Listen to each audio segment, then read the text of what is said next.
오늘도 시편을 통해 하나님께 삶의 기도를 드리고 잠언을 통해 하루를 살아가는 지혜를 구하는 시간 되기를 바랍니다. 허락하신 말씀으로 하나님께 나아가는 여러분의 잠시 기도의 시간을 축복합니다. 오늘 함께 묵상할 말씀은 시편 38장 1절에서 3절입니다. 여호와여, 주의 노로 나를 책하지 마시고 분노로 나를 징계치 마소서. 주의 화살이 나를 찌르고 주의 손이 나를 심히 누르시나이다.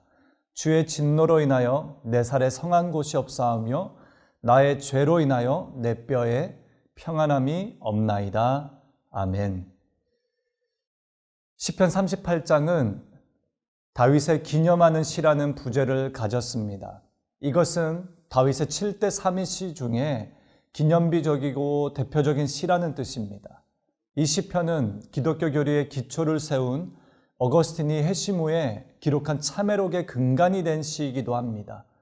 양치는 목자에서 골리앗을 이겨낸 영웅이 된 다윗은 남북 통일 왕국 최고의 왕이 되었습니다. 여호와의 법궤를 예루살렘으로 모셔오고 온 이스라엘 백성들이 거룩한 예배자들이 될 수 있도록 개혁을 선언하였습니다. 수많은 전쟁에서 승리하며 이스라엘 역사상 가장 존경받고 기억에 남는 왕이었습니다. 다윗은 자신의 기념비를 세울 만한 사건들이 많았습니다. 그러나 다윗은 자신의 자랑할 만한 업적은 감추고 대중들에게 숨겨야 할 만한 수치스러운 죄와 참회를 일생의 기념비적인 사건으로 공개하고 고백합니다. 38장 시편으로 다윗이 공개하고 있는 사실은 무엇입니까? 먼저는 하나님께서 자신의 치부를 드러내신다는 사실입니다. 다윗이 자신 인생의 영광스러운 일들을 기념하기보다 대중들에게 숨기고 싶은 수치스러운 참회를 기념비적인 사건으로 공개한 이유는 딱 한 가지입니다. 바로 숨겨진 치부와 어두운 내면의 죄를 들추는 말씀의 본성 때문입니다. 하나님의 말씀은 인간의 치부를 드러내고 노출시킵니다. 다윗은 탐욕으로 인해 한순간 과정 파괴범이 되었습니다. 밧세바와 간음하고 그녀의 남편인 우리아를 청부 살인을 한 후에 밧세바를 첩으로 취한 죄를 범하였습니다. 다윗은 범죄 이후에 1년 동안 고통 가운데 지내면서 참회의 시를 지었습니다. 다윗이 간음 후 참회의 자리로 나아갈 수 있었던 것은 선지자를 통해 들려진 하나님의 말씀 때문이었습니다.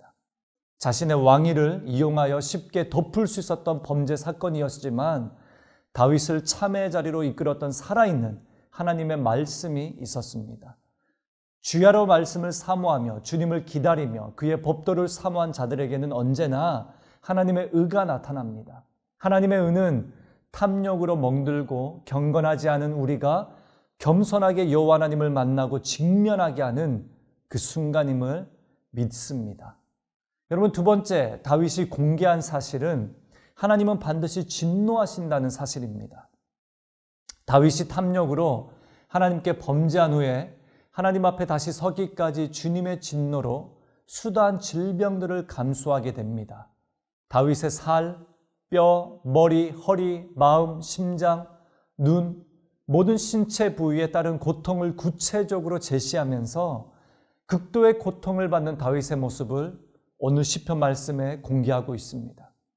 주님의 화살과 손이 다윗을 누릅니다. 다윗의 살이 성한 곳이 없습니다. 죄로 인해 뼈에 평안함이 없다라고 합니다. 상처가 썩어 악취가 납니다. 아프고 구부러지고 마음이 불안하고 신음합니다. 심장이 뛰고 기력이 쇠하였다라고 합니다. 눈의 빛도 떠나고 다윗은 그렇게 극심한 말기후 환자처럼 고통스러워합니다. 이것이 죄의 대가이며 심판에 이르렀던 우리의 현실이기도 합니다. 성경 곳곳에는 죄악을 이 같은 고통과 무거운 짐으로 묘사하고 있습니다. 죄의 결과는 우리의 영혼을 짓누르며 망가뜨리기 때문입니다. 육체의 질병도 힘든 것이지만 마음의 평화가 없는 상태는 더욱 괴로운 것입니다. 이것이 다윗이 말하고 싶었던 이 시편의 내용이었습니다.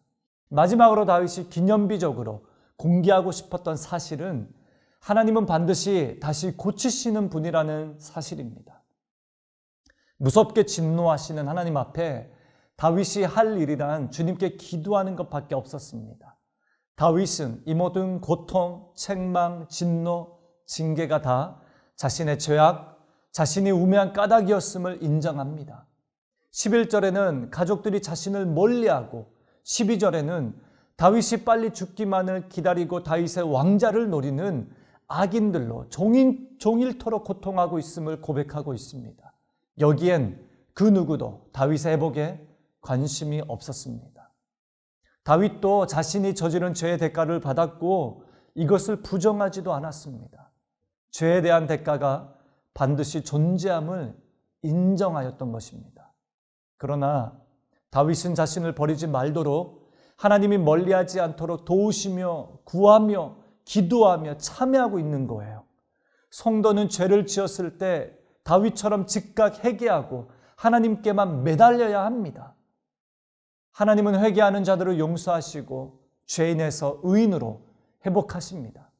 겸손하게 하나님께 돌이키고 나니 극심한 질병과 고통을 고쳐주시는 주치 되시는 하나님을 만나게 된 거예요. 하나님은 고통받는 자를 모두 다 구원하시는 것이 아니라 회개하는 자를 구원하신다 말씀하시고 계십니다. 여러분 정리해 보길 원합니다. 오늘 하루 어떤 기도와 묵상으로 나아가야 할까요? 우리가 다 양 같아서 그릇 행하고 각기 제 길로 걸어갑니다. 죄로 인해 영혼과 몸이 모두 아프고 힘들어 근심합니다. 평안이 없고 희망도 없습니다. 그래서 우리는 자신의 내면을 들추고 돌이키는 하나님의 말씀을 만나야 합니다. 정확하고 무오한 하나님의 말씀을 만나면 자신의 죄악을 발견하고 숨김없이 모든 죄악을 예수님께 참회하게 됩니다. 누구든지 주 예수 그리스도의 이름을 부르는 자들을 고쳐주신다라고 말씀하시는 하나님의 약속을 얻게 되는 겁니다. 육체적으로나 영적으로나 질병과 고통으로 신음하는 모든 이들에게 예수 그리스도는 십자가의 복음을 투약하고 진정한 치료의 백신을 허락하셨습니다. 십자가의 도는 사람들이 볼 때 어리석고 미련하고 한심하게 보이지만 십자가의 도는 구원을 받은 우리에게는 하나님의 능력이 됩니다. 우리는 인생의 모든 병을 담당하시고 고치시는 우리의 주치 예수 그리스도에게 매일 회진을 받아야 합니다. 여러분 병원처럼 우리가 매일 회진을 받을 수 있는 길은 오직 하나님의 말씀 앞에 서는 것입니다. 오늘 말씀하시는 하나님의 음성에 순종하는 거예요. 그래야 망가지지 않고 죄 가운데 살지 않게 됩니다. 하나님의 말씀은 우리를 겸손하게 합니다. 순전하게 만들며 참회의 자리로 이끌어 줍니다. 그곳에서 주님이 우리 안에 자신의 기념비를 세워주실 것입니다. 죄사하시고 새롭게 하시며 의롭다 하시며 친자녀 삼아 주실 겁니다. 이것이 우리 인생 일대의 영원한 기념비가 됩니다.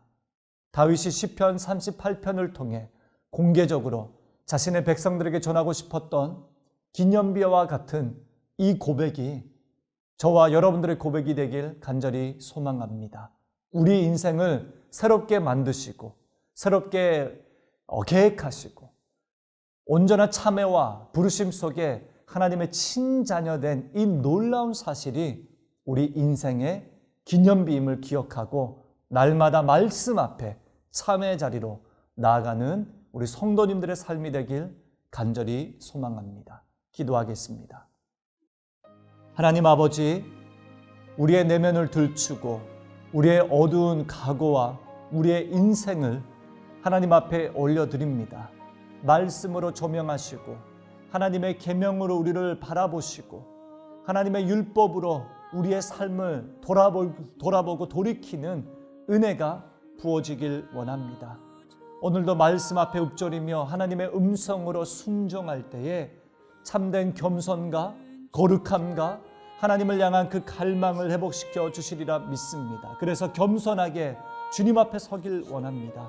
겸손하게 주님 앞에 참회의 자리로 나아가길 원합니다. 날마다 우리의 내면을 들추는 지극히 거룩하신 하나님 앞에 온전히 서길 원합니다.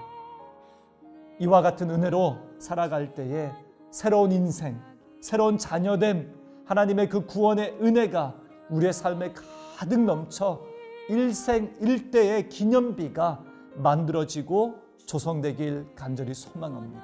사랑하는 우리 성도님들의 삶이, 우리 대한민국의 모든 어두움들이 예수 그리스도 앞에 살사치 하나님 비추어지고 낱낱이 주님 앞에 들추어져서 모든 어두움들이 사라지고 거룩하고 깨끗하고 하나님이 새롭게 하시는 그 은혜의 기념비가 세워지는 이 땅, 그리고 우리의 삶이 되길 간절히 소망합니다.